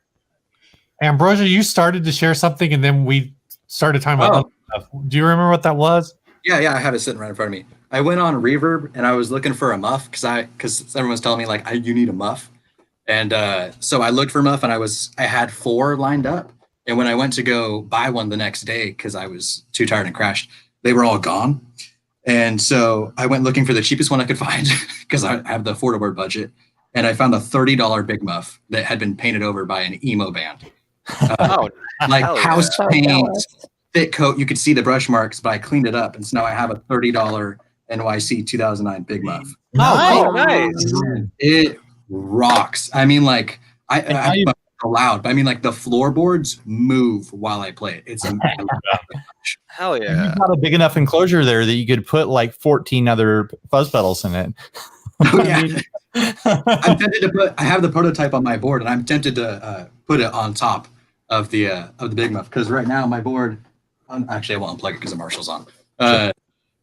Just so much room right now. Looking at it after taking the muff off, and if I put it back on, it's like, man, I have no room, and I'm gonna get a DD200. Like, everything's gone. So I want to address a super chat that we got earlier from Taylor Herring. He sent us $2.99, and he says, "Ryan, you're the best in the business." Thank you. I don't think that's true, but thank you. It's my birthday. Happy birthday! And my sweet wife bought me an FG with P90s. 31. Damn. Good year. So congratulations, Taylor. Happy birthday. Thank you for the super chat. I just wanted to address that before we got too far. Yeah, I hope you just play some Sabbath on that thing, though. Yeah. Oh, yeah. That's pretty much just that thing plus some big fucking amp crank to the max is basically instant Sabbath.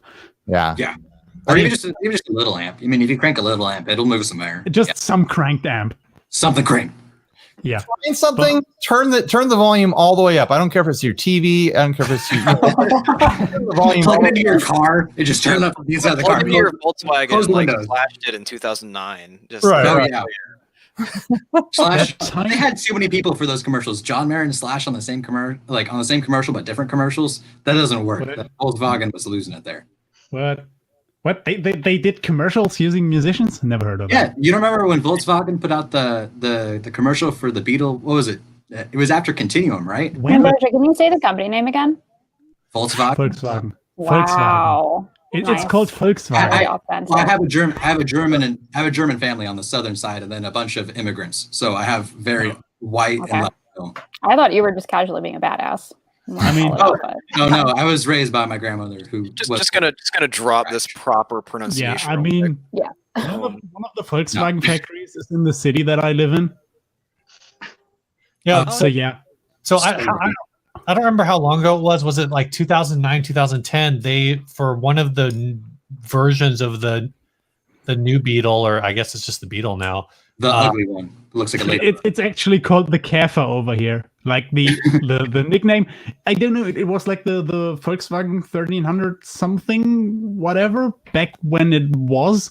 And now they just call it the Käfer after the nickname that everyone got it, which is basically just Beetle, but German. Oh, okay. And I think these cars are cool, but they're like not for me. Not that I need a car, because I can just go everywhere by bike. So there's like it's like 15 kilometers is the farthest I would ever need to go for anything. You just lost everyone but Tony. None of us know what kilometers really are. Oh no! Wait, give me a sec. It's about a bit less than 10 miles. Yeah. Okay. Now we're impressed. Wow. Kilometers less than 10. For my freaking job, I have to cycle for 40 minutes every day. Oh, I work from home. There and then back. I mean, I can relate, sort of. I mean, like, I can remember being able to relate, to be honest, because I would have to go to university, which is like about 30 minutes by bike, and going uphill, which is shit.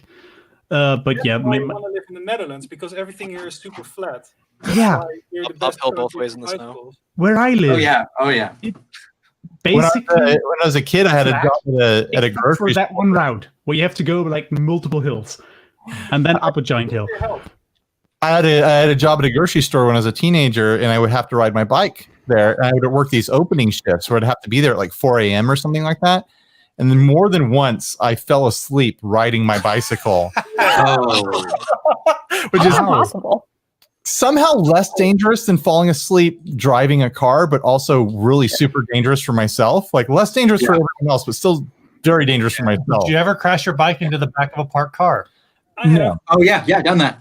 Yeah, 'cause, like, they turn on the brake lights and you think they're just slowing down or something. I've done that. Yeah.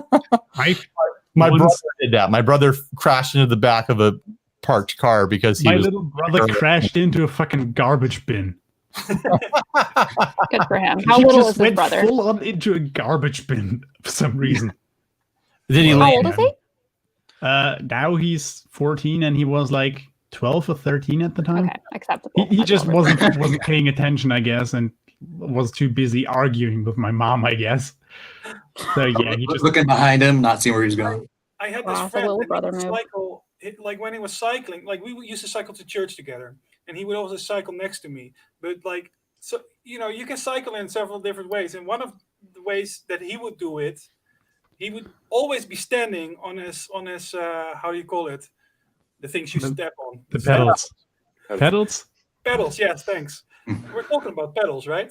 Yeah. So, but he was always standing while cycling, so he would like speed up and then not pedal for a while, and then he would sort of slow down. So he kept like going like sort of like that, very annoying. And I got into an argument with him for some reason. We always used to get into arguments, but it was like a bullshit thing about video games, probably. And then for some reason he was doing that cycling thing, and his how is it called? His handlebars got stuck in my handlebars, so we both fell. And Oh god. my foot got stuck in his wheel, and it took off my shoe.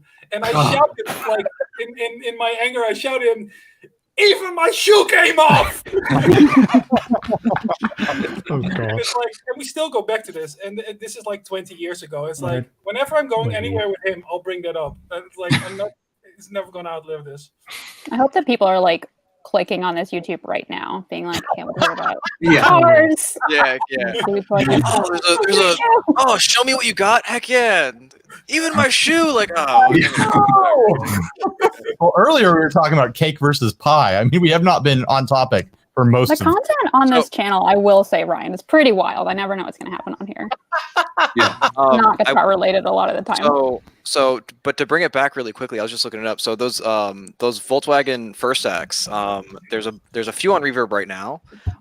You can get a full set right now on Reverb. Oh, shit. Sergey joined the Someone's chat. on the full set for $1,800 with $500 shipping. So if you want the full set, Good grief. you can get all of them. for what? How many are there? So I guess there's 4. Copel just super chatted $5. He says Sassy Cat 2024. I'll vote. He's got my vote. Absolutely. Sassy Cat has my vote. Oh yeah. 100%. Absolutely.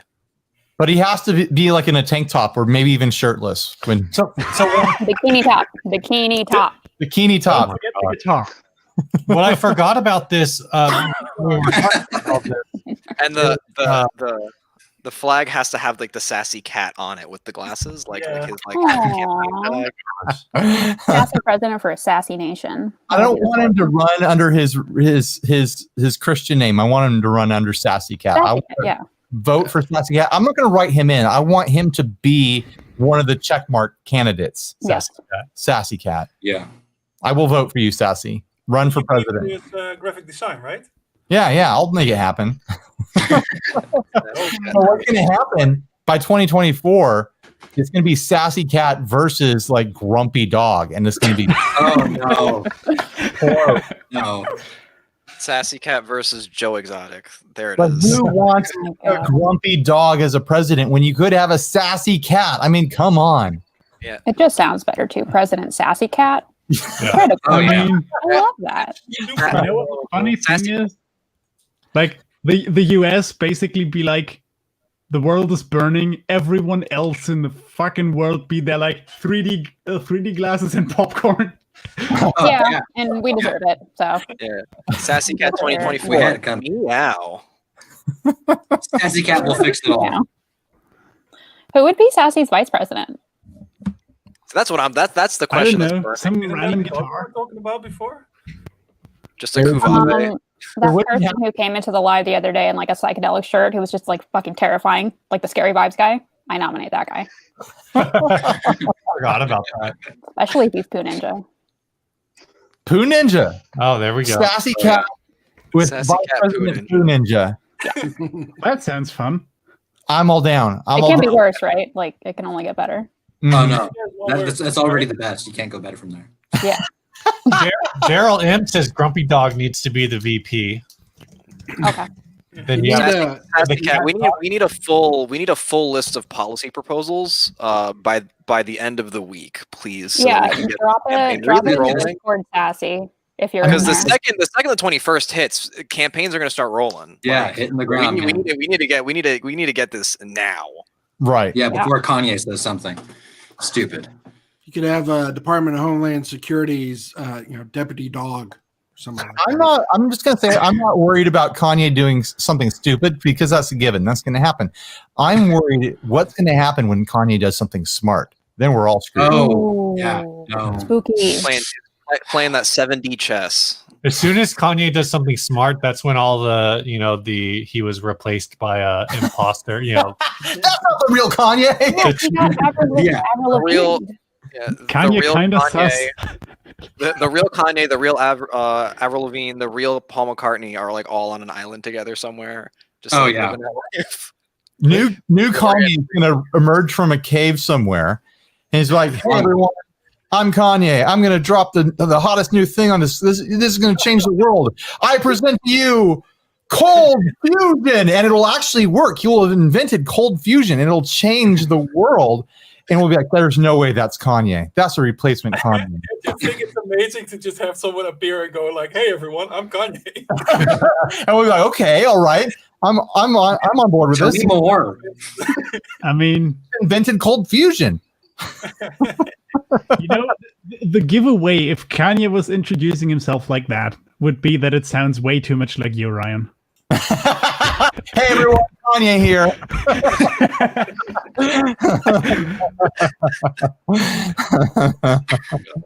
Wow.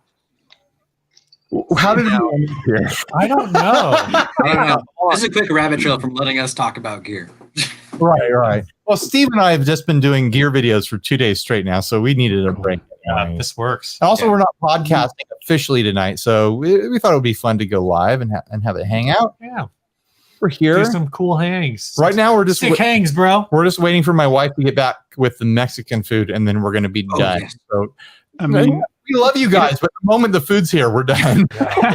Average California white man. that's the moment I should probably go to sleep, but It must be like 2:30 there. it's like 2:34 right now. Yeah. Jeez, you guys are crazy staying up with us. I mean, it's pretty average for me right now because I can somehow manage to afford that sleep-wise. I had my first work day in like a year or something. It's like reintegration, so I don't really get paid. But like, Oh yeah. but this is the thing. After I came home, I just basically dropped into my bed and slept for like 4 hours. So I'm pretty good Yeah. to go. I can relate to that though, Yeah, because I might get up rather late, but then I spend like the rest of the day studying for the exams that are like due soon, hopefully, because lockdown and stuff. Yeah. But yeah, I spent one day basically completely working programming because they changed the exam to some homework thing and you have to program something and it's annoying. And after like 8 hours of looking at code in a programming language that I don't really understand, my head was basically completely burning, and I somehow felt like I needed to go out, take a walk, and meanwhile lay in bed and just sleep. If only you could do both at the same time. Oh yeah, taking a walk while sleeping would be perfect. I mean, I open my window, so I'm kind of halfway there. Like, I actually like it when my room gets really cold because then my blanket. Yeah, same. I just got my. I don't even care if there's a snowstorm outside. I just have my window wide open. It might freeze in my room. I don't care. It would just relic nothing of my stuff because nothing's nitro finished. But yeah. I wish I could do that, but I live in Florida. I mean, there's too many bugs. So to get I'll get picked up by a mosquito. To get back to gear, I just love the sound of that tiny little tube amp. When you crank it and turn the fuzz to max volume and max gain, it just sounds like the amp is basically dying. Yeah. That's because it gets so when loud you that wreck it your gets ears, less loud it just again. sounds great. Yeah, small speakers are good for one thing, and that's flubbing. Because I flub my 1x10 all the time. I won't flub my 4x12, but just flubbing it like when I had my old Fender Tweeds set split mono with the Hot Rod Deluxe in the middle, just cranking all of them so they all flub, taking up all the rooms in the studio. Now that's fun, flubbing all I mean, that tiny little 8-inch Celestion speaker plus that amp, when it just there's that one point where it starts to distort really heavily, and then when you push it even more, it just gets quieter. Oh yeah, because it can't handle it. It's at that point where it can't handle anything more, so it gets quieter, and it's just like it's way too much over the top, a totally unusable tone. It just basically sounds like Super Mario, but because it feels so good. Yeah, exactly. It's just fun. Just mono, just. It doesn't even. It's just. What's happening is moving so hard and so fast that there's no air touching it anymore, and it's just like vibrating. In the singularity is it's just right. You're splitting open the fabric of space. Yeah, I like the opposite way. A friend of mine used to have. He might still have it. A Yamaha, I think it was a S80 synthesizer. And a Roland, one of the Roland KC speakers, and there's a setting on the synthesizer called D sub, which is basically a sub-octave generator. So you play your note, and instead of playing the note, it basically detunes the entire piano by like a full octave. So once you got it down to like into like the C1, C2 range of the piano, every note didn't produce a sound, because it was below the frequency, the response range of the amp. But you would, if you looked at the amp, you could see the speaker go. Moving. So there was basically at like somewhere between like 25 and 10 hertz or something. Yeah. So you could literally you wouldn't hear anything, but you could see the speaker, and it wasn't like vibrating. It was just like pulse. Right. It was like pulse. There's like animals nearby that are like, what's going on? You probably like a riot nearby you. Like an 18-inch subwoofer. I think all the deer nearby think an earthquake's about to happen. Yeah, I mean like a 2-kilowatt subwoofer, and when you have your window open at it and there's no wind outside, I think your curtains would be going like that. Oh yeah. I've just found myself so I got a JHS color box from my birthday, and I'm plugged into it right now because this mic isn't like hot enough to like talk with a lot. You are running a color box right now. You're running your mic. Okay. Yes. Yeah. But I found that like a lot of times I'll just turn the bass. I'm not gonna do it right now because it's gonna like blow someone's speakers. But I'll just like turn the bass up and just like make noises and just like boo. And it's great, and it's kind of nice. It's like kind of therapeutic. But I can just imagine what the my headphone speakers look like. Just like. Oh yeah. That kind of It kind of hurts sometimes too. I mean, I wish I had some type of it mic besides the one in my interface, because this mic, it's a what's it called, T-Bone RM700, the one of those T-Bone ribbon mics, the flat disky thingy one. It sounds so fucking amazing on guitar, but it's the signal is like really low when you normally talk into it. Yeah. But when you get plosives, it just blows out everything. So I've got it running through Voice Meter with like a bit of compression on it to basically make myself somewhat audible. It's kind of jank. Ribbons, right, Ryan? What was that? Oh yeah, I use ribbons. What do you use? I use the Cascade Fatheads. Ooh. Yeah, they're fun. They're cheap too. Well, not so cheap, but they're like $200 something or something like that. Versus it was 87 euros. Hey, that's great. 87 euros with the shock mount. It came in aluminum case. Oh, nice. So now you can take it on your international espionage trips. Nice. Oh yeah. And in the case, throw it on the table. Case for the mic. Oh wow, yeah, that looks like the same box that Cascades come in. I wonder if it's like an OEM of that or something. The case in the case in the case. Inside that box is a smaller box with a smaller microphone in a smaller box. No, those are only Russia microphones. We get those nesting microphones. So you could.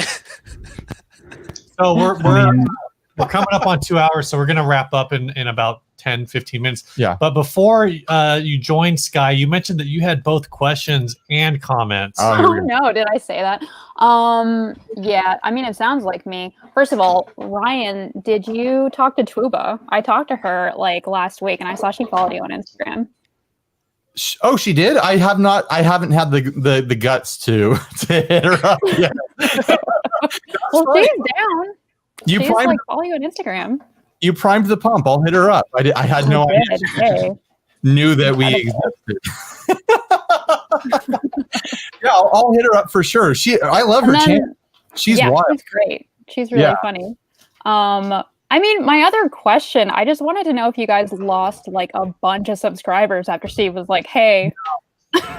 Okay. And in hindsight, I was a little bit worried about it. We got one comment on it, and it's funny, and I don't really want to get too far into that, but it's funny because one of the things that we talked about, I don't know, people in the chat, we got a good chunk of people here for the time and everything, and obviously a lot of people just joined in on video. So Ryan and I, we don't get super political very often, and when we do, it's usually not more than a couple minutes, maybe 5 minutes. If it's actually relevant to something we're talking about, it might be a little longer. Back in the day, Confederate flag guitars, it would always go a little longer. But typically, politically, we don't do more than a couple minutes. There are gear YouTubers, maybe a gear YouTuber. Probably more than one, but there's one that we're thinking of. We're thinking of that's bigger than us, and will do entire hour-long live streams that are just political rants. But they're not apologists. I'm not saying who this person, and so it's interesting, but it's also one of those things for better or worse. Like if we're people. We're having a show where we talk. We're talking about things that people care about. We have opinions, and it's on brand for us to go off the rails too. So yeah. If Mark Maron can follow or can keep his follows after all the yelling he does, twice a week, I think you guys are fine. Anyone who acts like we're gonna lose, a significant amount of subscribers for saying anything, doesn't understand how this business works. Like, we could get on here and say reprehensible things and people would still tune in the next time because that's what they're entertained by. It's like, what goes on the Patreon channel then? I fully expect that there's people who aren't supporting us on Patreon because they don't like our political views. I fully expect that there's people who have unsubscribed, but we've never seen like a significant, like, oh wow, we lost a bunch of subscribers from anything that we've done, which means that we could do anything because we've done a bunch of stuff. Yeah. I think you have to be like pretty consistently abusive, maybe antagonistic. You throw one guitar off of a bridge and a few people get mad. Actually, a lot of people got mad, but whatever. But they come back. A lot of people loved it. If our content became, we're going to throw a guitar off a bridge every month, actually, that would probably skyrocket our numbers. It would be pretty good. It'd be a good idea. I would not watch that. I'm just saying that right now. I wouldn't. I still have the idea of catapulting a guitar or launching a guitar from under the bridge up onto the bridge, reverse it. I like that. I don't like it. I enjoyed the episode getting destroyed. Well, in that case, it would be destroyed if the person at the top of the bridge catches it. Yeah, I think I could. Wow. I think if you launched a guitar, you'd have to get it so where when you launch it, you just barely clear the bridge. Because what happens, guys, this is how physics works.